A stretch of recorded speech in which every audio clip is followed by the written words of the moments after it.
In Panama, citizens go to the polls in Sunday's general elections. Over 3 million Panamanians are eligible to cast their votes. In Palestine, Israel continued targeting civilian structures in Gaza, marking the 212th day of the ongoing Israeli genocidal war on the enclave.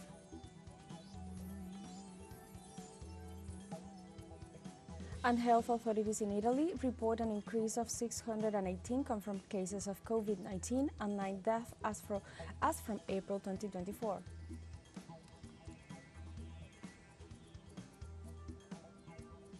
Hello and welcome to From the South. I'm Alejandra Garcia from teleSUR Studios in Havana, Cuba. We begin with the news.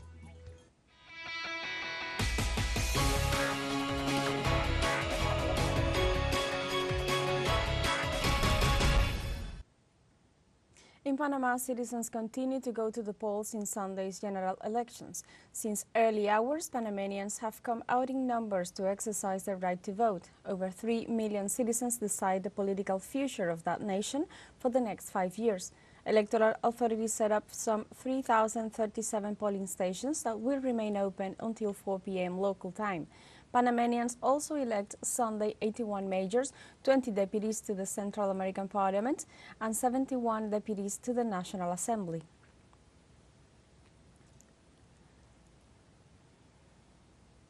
In the midst of a rampant frustration for the performance of the traditional political parties, 8 candidates aspire to replace the worn-out administration of Laurentino Cortizo.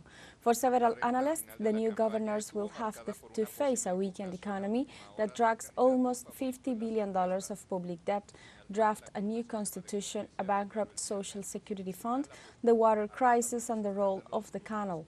Also, informality in the labor market, high cost of living, growing irregular migration, corruption cases pending in the justice system, and the consequences of the end of metallic mining demanded by the people in the streets in protest that shook the country in 2023, among other challenges.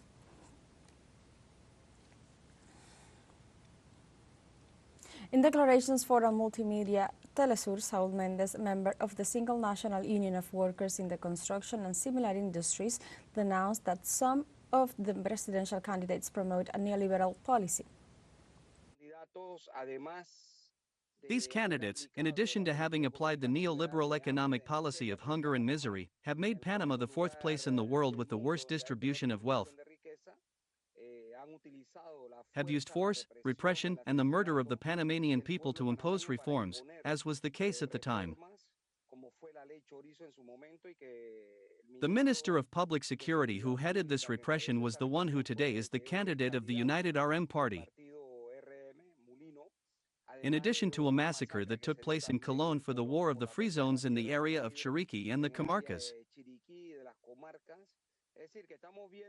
And we are seeing here neoliberalism, the poor fire of the political, economic, social system that exists in Panama.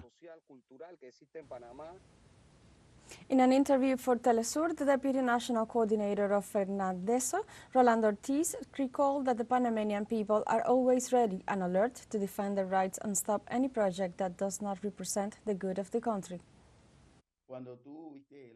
When I was there last year at the end of 2023, the youth of the countryside, the working class of all sectors, came out against a mining project that we knew did not represent good for the country. When you have a high level of informality, economic indicators, inequality, an institutional crisis where corruption becomes something natural, and you see the youth, they do not have the space they deserve and figure as a millstone, and the other candidates of the right, who do not want to accept it, will continue in the same way and will get worse, and the people will return to the streets to defend their rights.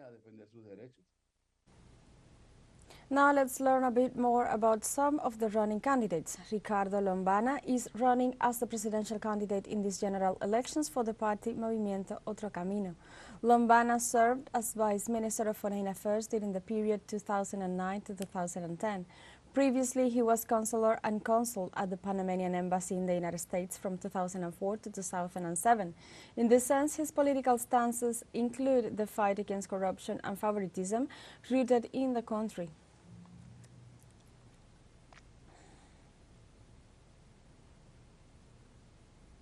Rolando Ortiz is a Panamanian lawyer, politician, and a presidential candidate in the upcoming 2024 elections for the Democratic Change Party.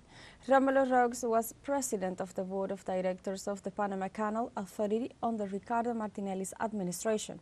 In 2018, he ran again as a presidential pre-candidate in the Democratic Change primaries and won. Since January 2018, he has been president of said party.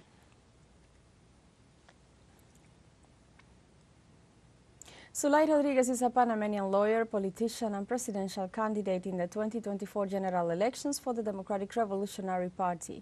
Suy Rodriguez is a deputy to the National Assembly. On July 11, 2018, she announced her pre-candidacy for the presidency of Panama in the 2019 elections, representing the same party. In 2020, Suy Rodriguez served as first vice president of parliament, and she has held various positions within the justice system.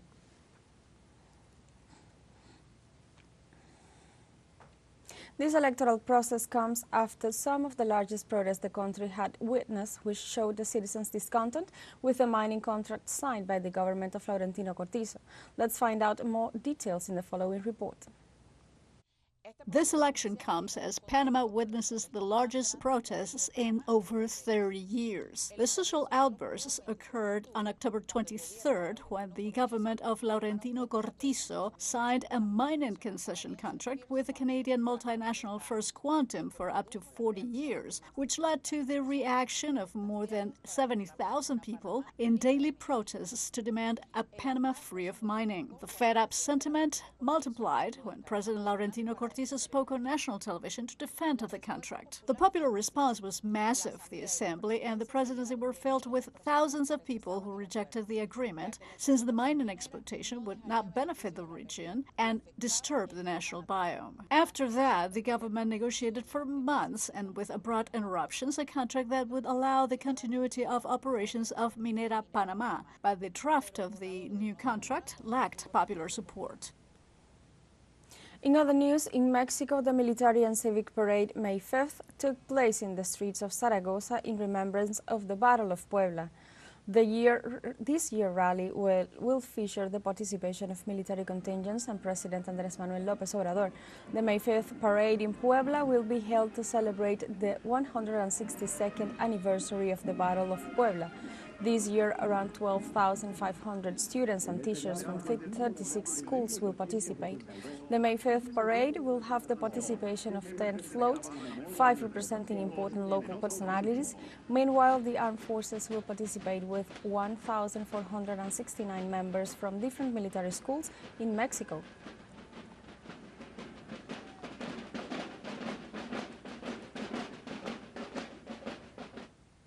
Let's review about the historical context of the Battle of Puebla. With Benito Juárez as president in 1861, Mexico was financially ruined and had huge debts that conservatives contracted with European bankers. On July 17, 1861, President Benito Juárez declared a 2-year moratorium on paying debts to foreign lenders, but the three-party alliance threatened to invade the country if debts to the 3 European countries, Spain, England, and France, were not paid in full.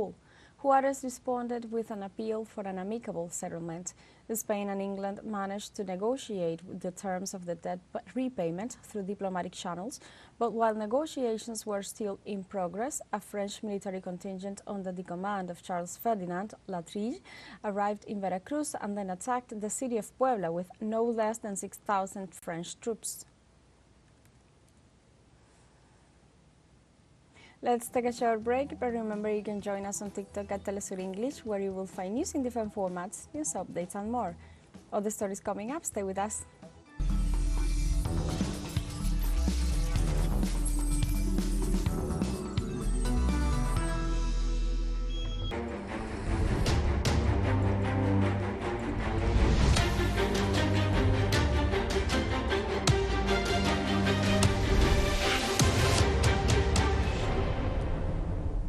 On Sunday, Israel continued targeting civilians and structures in Gaza, marking the 212th day of the ongoing Israeli genocidal war on the enclave. Israeli warplanes launched 2 airstrikes on the Al Salam neighborhood east of Rafah, resulting in the killing and injury of several civilians. Fighter jets also struck the town of Sawaida and targeted an agricultural land in the neighboring Maghazi refugee camp. The ongoing Israeli aggression has resulted so far in 34,654 documented Palestinian fatalities, the majority of whom are children and women. In addition, 77,908 injuries have been registered, with thousands of victims still under the rubble.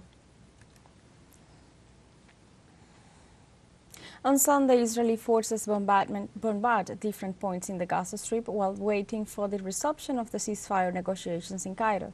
In this sense, Wafa news agency reported that residential buildings in Rafah, Deir al-Balah, were targeted by the bombardments. It should be noted that the Israeli genocide continues, as on Sunday, a delegation of Hamas continues its contacts with the Egyptian mediators to try to reach a ceasefire in the enclave and a prisoner exchange. In this context, Palestinian resistance sources said that there will be no agreement with Israel without an explicit text on a permanent ceasefire. Netanyahu's government ordered to shut down the offices of the Qatari television channel Al Jazeera in Israel. The decision was unanimously approved by the Israeli cabinet with immediate effect and includes the cancellation of the press credentials of journalists working for the channel, as well as the confiscation of all the broadcast equipment, logistics and technical tools. The ruling was based on the grounds that the Qatari television network threatens national security, accusation that Al Jazeera rejected, calling it a dangerous and ridiculous lie that puts its journalists at risk. The cabinet vote came after the Israeli parliament passed a bill allowing the temporary closure of foreign broadcast stations. In Israel, thousands of citizens demonstrated in Tel Aviv to demand early elections and new agreements with Palestine to achieve the release of the Israelis held in the Gaza Strip. Activists and relatives of those held by the Hamas groups in Gaza protested against Benjamin Netanyahu's government and demanded his resignation. Police blocked streets to contain the demonstration, as well as nearby highway exits to prevent protesters from blocking traffic. The protest was organized by Generation of Change, a movement founded after the Palestinian uprising last October 7th. I think the ceasefire is adamant that the most important thing is to bring back the hostages and bring humanitarian aid to Gaza. That is the most important thing, and a ceasefire will do that. Basically, the Israeli people are being held hostage by the right-wing government. In France, hundreds of pro-Palestine demonstrators marched Sunday in Paris, demanding justice for the Palestinian people and an end to the genocidal Israeli aggression on the Gaza Strip. Participants gathered in the 1st district of Paris, calling for an immediate halt to the Israeli aggression on Gaza. Demonstrators also demanded the exclusion of Israeli athletes from participating in the upcoming Paris Olympic Games. On Saturday, many cities and capitals worldwide, including Berlin, London, Dublin and Ottawa, saw massive protests in support of the Palestinian people, urging an immediate ceasefire in Gaza and the delivery of humanitarian aid.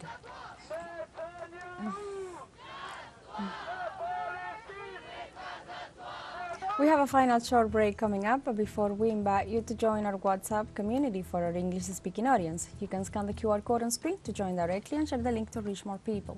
Constant news coverage of Latin America and the Caribbean, as well as the rest of the world. Stay connected and informed with teleSUR. Final short break. Don't go away.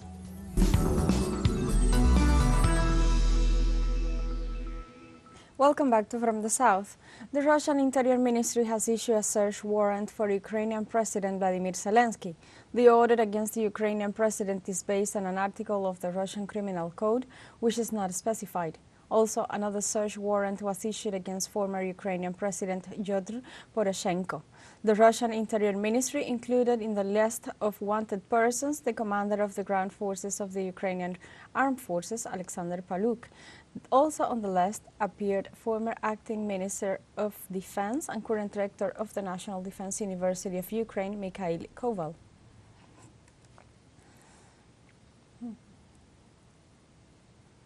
Russian President Vladimir Putin attended the Easter Mass celebrated by the Orthodox Church.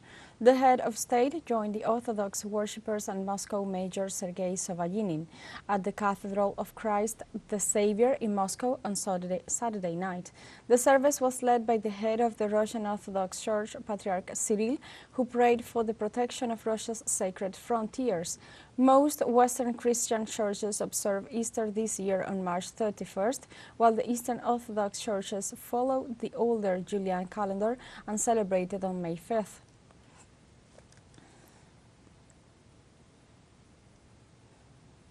Health authorities in Italy report an increase of 618 confirmed cases of COVID-19 and 9 deaths as from April 2024. According to the country's Institute of Health, 155,090 remain positive to the disease, of which 154,500 are isolated in their homes and more than 500 people are in hospitals. The institute also indicated that during the same period, 76,553 COVID tests were carried out with a positive rate of 0.8%. In 2020, more than 190,000 COVID-related deaths were reported in Italy. Gambia hosts the 50th summit of the Organization of Islamic Cooperation, calling for an end to the Israeli aggression and crimes against the Palestinian people in the Gaza Strip. The leaders of some 50 countries kicked off the organization's summit on Saturday in the Gambian capital, Banjul. The meeting was attended by a dozen heads of state and government, while other countries were represented by foreign ministers or other envoys.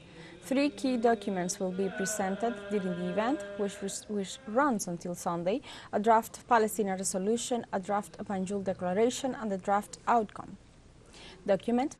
During his opening speech, the organization's Secretary General Hussein Brahim Taha condemned the war crimes committed by Israel.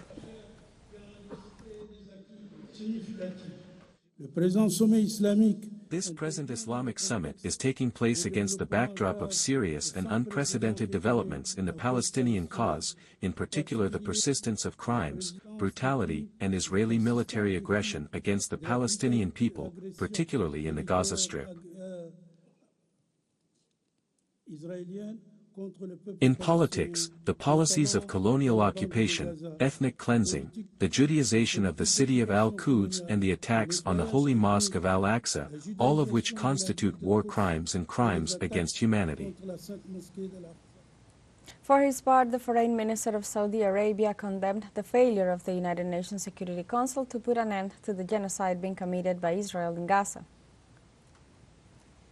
The Palestinian question continues to be the central priority of the Organization of Islamic Cooperation. The OIC expresses the collective voice of Islam in support of the Palestinian people to bring them out of injustice so that they regain all their legitimate rights adopted by the international resolution and the Arab reference. It is regrettable to witness the failure of the Security Council of the international community to put an end to the Israeli aggressions, which are escalating in an unprecedented manner.